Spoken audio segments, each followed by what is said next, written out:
But of course, the big news in terms of injuries, Marcus Stroman has a calf tear. I mean, Jesus H. Christ.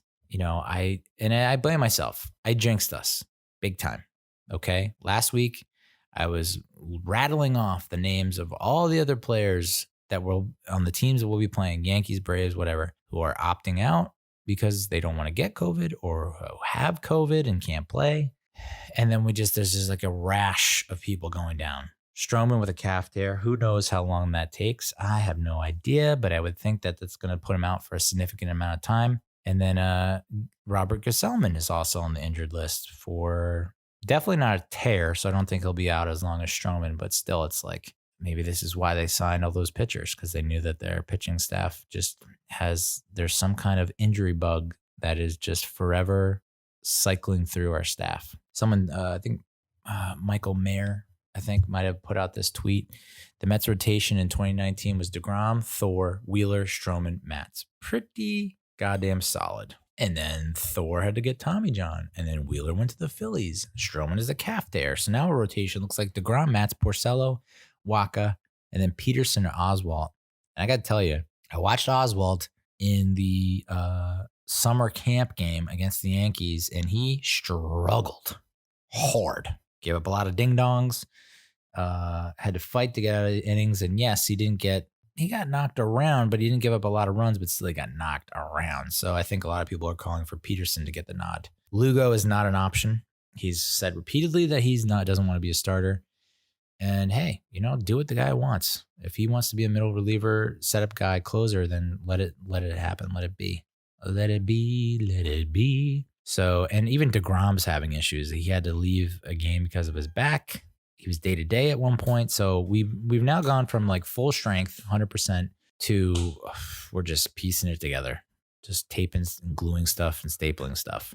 I thought this was pretty funny. Melky Cabrera, we had interest in him in the offseason, and then we entertained possibly signing him. I guess we did sign him in June, and we just released him. It was like all that talk about how he was going to be might be a nice fill in at DH, and maybe he and Cano can bring some of that old Yankee magic to the Mets, and he's gone now. He gone.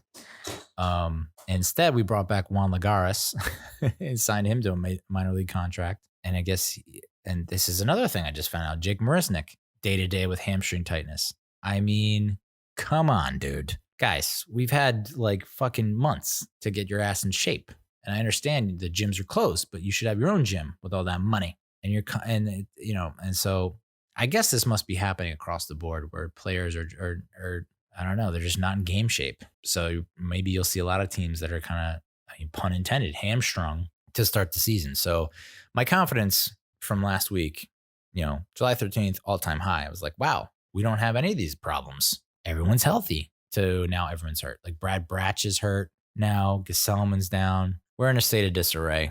Cespedes said that he's definitely going to be the DH, which means we got Davis in left, Nimmo in center, Conforto in right, McNeil third, Cano second, Rosario. Yeah, so we're thin depth-wise.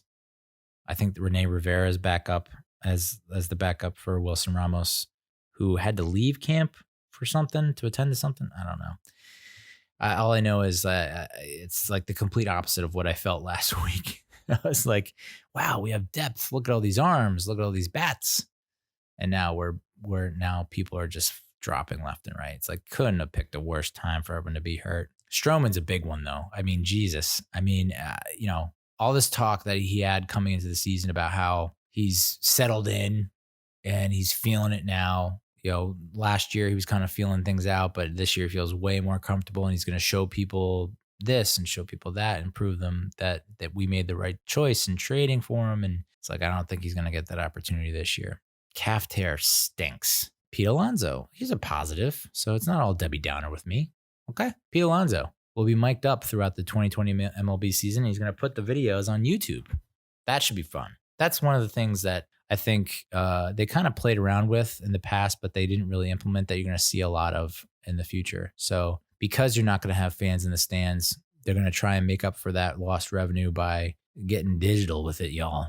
Just making as much extra content from miking up players as they can. really trying to get as social as possible digitally. So that should be fun to listen to. I think that should be really good. I got to subscribe. I got to smash that subscribe. We talked about the cardboard cutouts last week, and I was vehemently against it. And I think I brought it up this past weekend with some family members, and they were like, "That's ridiculous."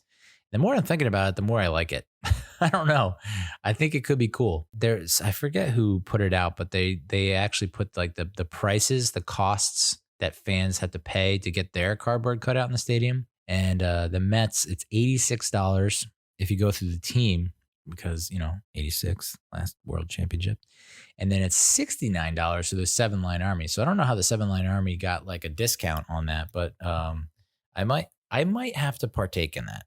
I mean, the odds of me, they'll probably stick me in the fucking with the birds up by the lights, top row, and I'll never get on camera. But I don't know. There's something cool about that. I might give into it. Most of the prices were fairly reasonable. The one that stuck out to me was the Red Sox, which was $500 per cutout, and people are like, "That's outrageous." And then it's like, but it gets donated to charity, and everyone's like, oh, "All right, I guess it's cool." So yeah, I'm kind of turning on the cutouts. Although I still think, I don't know, they should have. I guess it's not possible. They did it over there, where they space people out, but I guess it's just too tough. Meanwhile, it's like you see the beaches and pools. People are close to each other all the time, and it's like, what's the difference between that and like the stadium, which is a much bigger, spaced out place? But whatever. Mike Vaccaro noted, no fans in the stands means no boo birds and no veils of doom thrown down from the stands. Baseball in New York this summer will be as polite as it is in St. Louis or Kansas City. Yeah, I did not think about that and I thought a lot about the crowd noise as well. There's no way that a home team, like if the Mets are stinking up the joint, there's no way that they're going to pipe in booing. They're not going to do that. So what kind of psychological effect and impact is that going to have on the players? Is that going to benefit them more? Or is that not going to light a fire under their ass? Because I feel like booing can go one of two ways, depending on your mentality and your psyche. You hear booing and you're like, yeah, I do suck. This is the worst. And you just spiral. Or you're like, fuck you. You're going to boo me? No, that's not happening. I got to get my ass in gear. This is not good enough. I'm playing badly. I know it, and I got to get better. So it'd be interesting to see without booing what happens. I've also been interested to know, like from a standpoint, I guess they're borrowing a lot of, which is smart, from the video games. So like Madden for football, but the show maybe for baseball, where they have programming like if someone hits a double in the gap, this is the crowd noise we're going to play. If someone hits a home run that barely gets over the wall, we'll play this. If someone hits a home run that's a monster shot, that's a no doubter, we're gonna play this crowd noise. It can't be the same crowd noise every time. That's gonna get like ridiculous. You can't play the same, and you could see it like in the Mets Yankees game where it was like 9-0 towards the end, and like Rosario gets a base hit up the middle and scores one, and it's like, yeah, I don't think the crowd's gonna do that. So I'm sure we'll have a lot of fun with that down the road, where it's like, how do they determine what noise? Like, there's got to be some operator being like, okay, single, it's a tie ball game, single up the middle, run scores, I play this. Like, it's got to be this huge fucking like soundboard or something like that. But I guess they're getting help from the video game publishers, which makes a lot of sense. So very smart, savvy move on their part. But again, no boo birds. What the F?